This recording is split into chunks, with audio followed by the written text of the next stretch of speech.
Very good. BUN, normal. CREA mo is normal. Normal yan, Dok. Oh, congratulations. May performance akong nai-stress sa doktor ko na sabi CKD, candidate na ako ng CKD.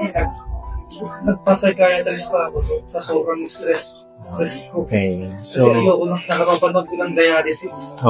Dahil tumataas ang CREA mo, nako-consider siya ng CKD. Pero hindi CREA ang basihan para masabihan kang CKD. Yung EGFR. So, pagka may CKD, ang ultrasound, meron siyang renal parenchymal kita doon. So, ibig sabihin may damage yun. Tapos, dito pa lang sa urinalysis, cleared ka na. Hindi ko naiisipin ng CKD dito. Wala kang protein eh. Ang normal ang BUN mo.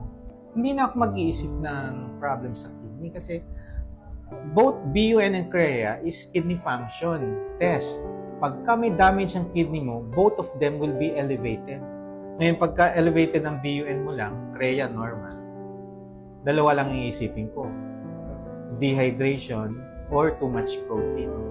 Ngayon, kung CREA mo naman, elevated, isipin ko rin, too much protein and dehydration. Eh, normal eh. Normal lang. Oh,